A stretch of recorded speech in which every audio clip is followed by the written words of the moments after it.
Boa noite, irmãos. Graça e paz da parte do nosso Senhor Jesus Cristo.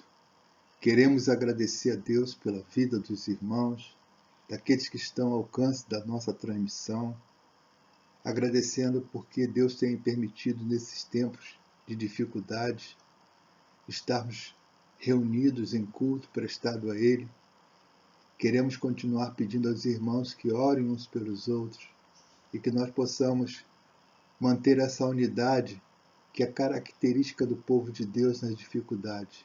Buscarmos estar juntos, buscarmos estar orando uns pelos outros e preocupados uns pelos outros.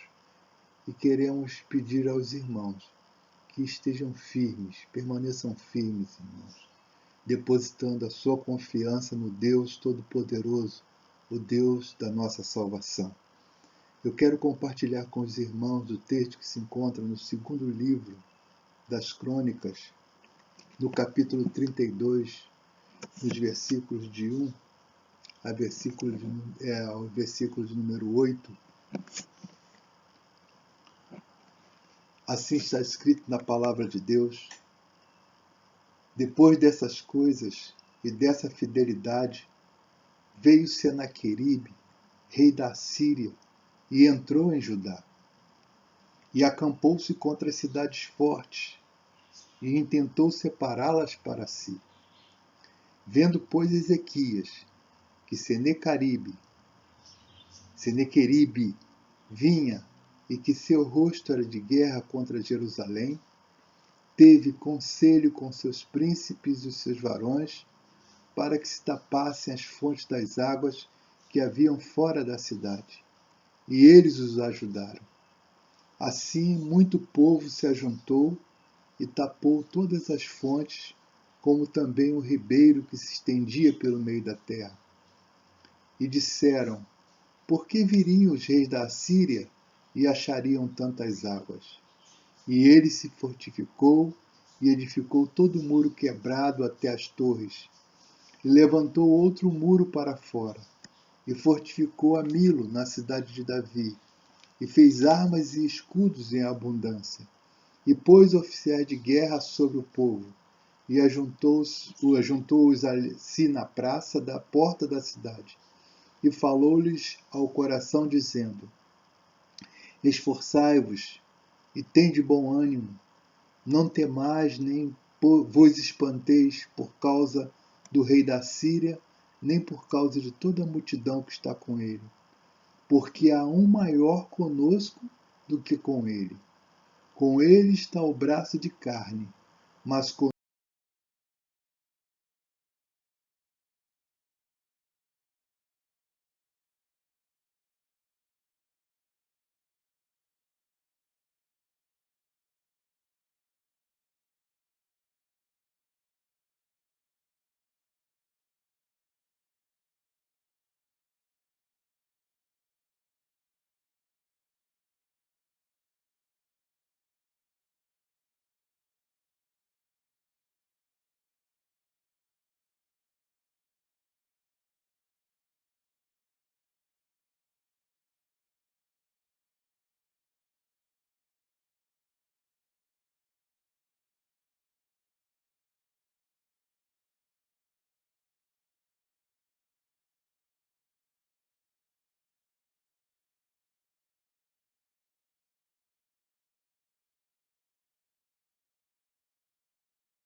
sabendo que o nosso trabalho não é vão no Senhor. Te oramos, ó Deus, pedindo que nos dê sempre a capacidade de buscarmos na Tua Palavra o conforto, o consolo, as orientações para vencermos as dificuldades do dia a dia. Te oramos, ó Deus, pedindo perdão pelas nossas faltas, em nome de Jesus, o Teu Filho amado, nosso Mestre, Senhor e Salvador. Em nome de Jesus. Amém. Amados, a palavra de Deus ela nos fala nesse texto que nós lemos que um dos exércitos mais poderosos da época, na antiguidade, os caldeus, eles se dirigiam para Jerusalém. era desejo de Senaqueribe conquistar Jerusalém.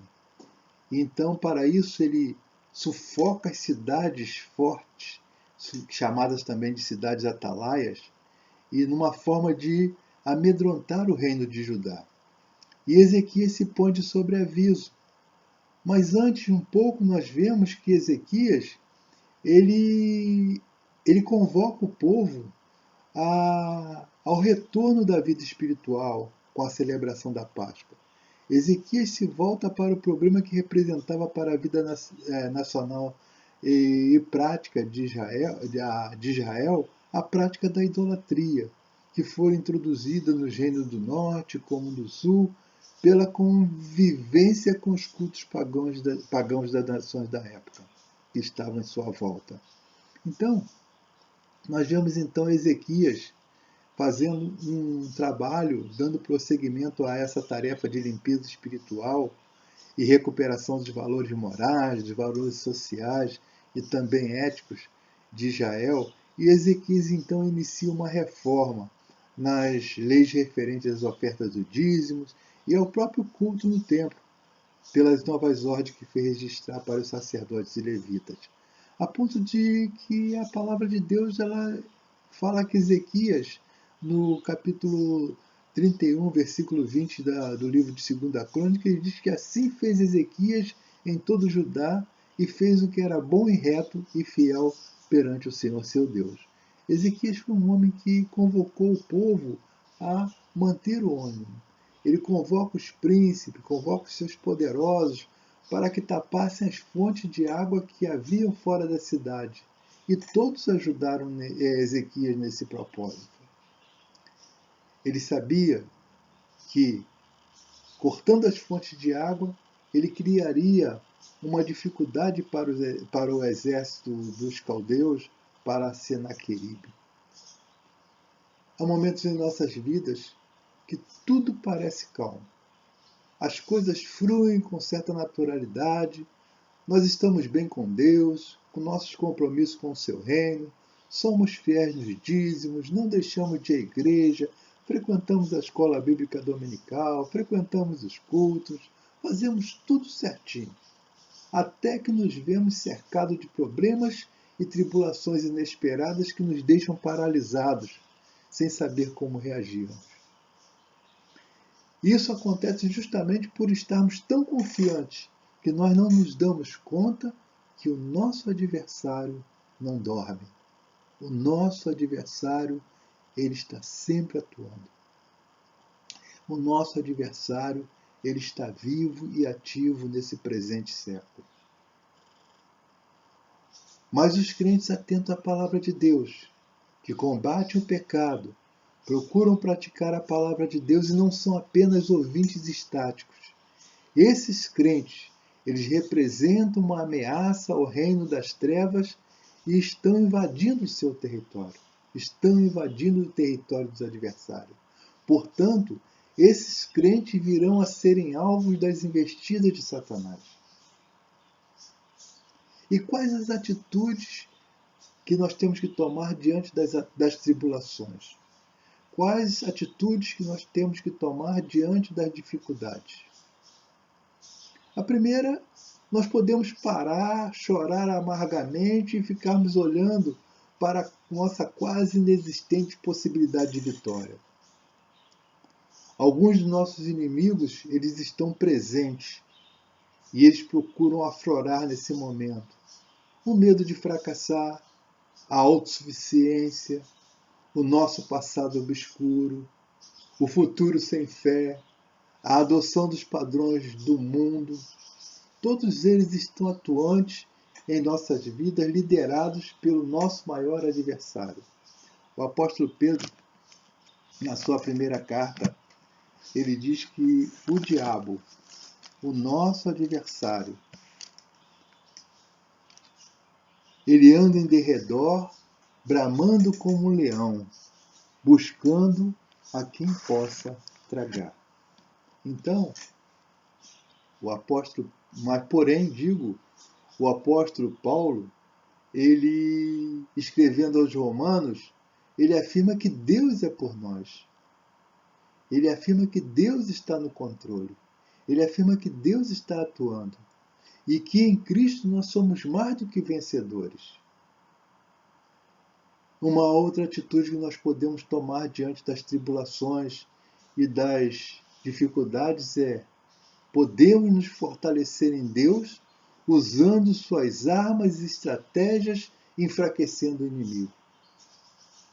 Precisamos estar atentos a fim de identificarmos o que dá forças ao nosso adversário, ou seja, taparmos as brechas.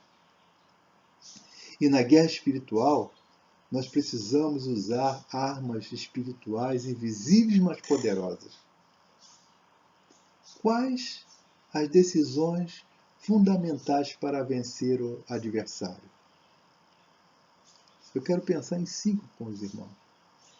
5 decisões que podemos tomar que nos dão condições, que são fundamentais para que nós possamos vencer o adversário. A primeira é nos fortificarmos na força do poder do Senhor e depositar no Senhor toda a nossa confiança. Como é bom quando nós fazemos isso. Sentamos e aguardamos e deixamos o Senhor agir. Fazemos a nossa parte, sim. Não é sentar e ficar estático, não. É sentar no sentido de ter paciência, de aguardar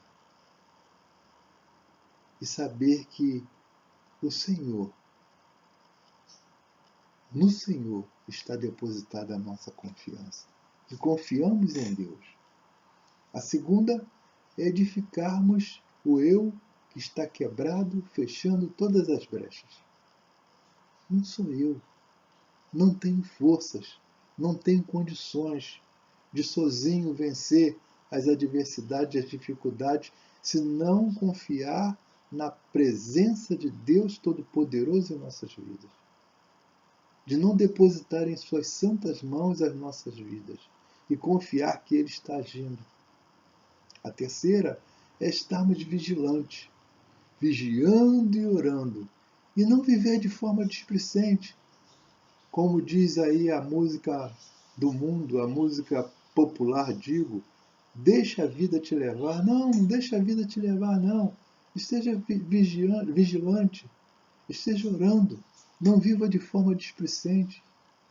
Entenda que você tem um propósito, e existe um propósito na sua vida. Você não está aqui por acaso.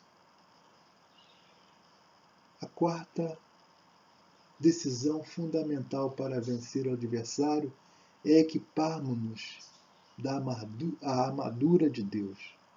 Equiparmos-nos da armadura de Deus. E o apóstolo Paulo, escrevendo aos Efésios, no capítulo 6, versículo 4, ele diz isso. Ele ensina como fazer isso. Ele ensina a necessidade que temos de estarmos colocando nossas vidas diante do Senhor e usando as armas que o Senhor nos dá para vencermos as adversidades, vencermos o adversário. A quinta decisão fundamental para vencer o adversário é nos colocarmos sempre na presença de Deus, ouvindo a voz do Santo Espírito. Você tem feito isso? Você tem deixado Deus agir na sua vida de forma tal que o controle da sua vida está nas mãos do Senhor, que o Senhor está te usando e que você está sendo obediente à voz do Espírito Santo de Deus? Eu queria orar com você nessa hora. E a minha oração, eu queria, nessa oração, junto com você, dizer: usa-me, Senhor, para viver os meus dias em estreita confiança às tuas promessas, de forma que elas venham a se tornar bênçãos para mim. Essa tem que ser a nossa oração diária. Senhor, ajuda-nos, Senhor Deus, a estarmos firmes e constantes, a não vivermos de forma displicente, Senhor Deus, a estarmos atentos e alertas a tudo que tem sido colocado pelo adversário para atrapalhar a vida de cada um de nós, que confiamos no Senhor. Ajuda-nos, Senhor Deus, a entender cada momento de nossas vidas, a entender, Senhor Deus, a capacitar-nos, Senhor Deus, a cada vez mais para buscarmos estar fazendo sempre a Tua santa vontade, ó Deus. É a oração que te faço, Senhor, pedindo que o Senhor esteja guardando cada um de nós, guardando o Teu povo, Senhor Deus, para a honra e glória do Teu santo nome, Pai. Amados, que o Senhor continue abençoando as nossas vidas e dando-nos, Senhor, nesses tempos de dificuldade, nesses tempos de lutas, nesses tempos de dores, nesses tempos de enfermidade, de apreensões, nos dando ânimo. Quando Senaqueribe veio com o propósito de guerrear contra Jerusalém, a palavra de Ezequias ao povo foi: ânimo, tenham confiança no Senhor. Amém?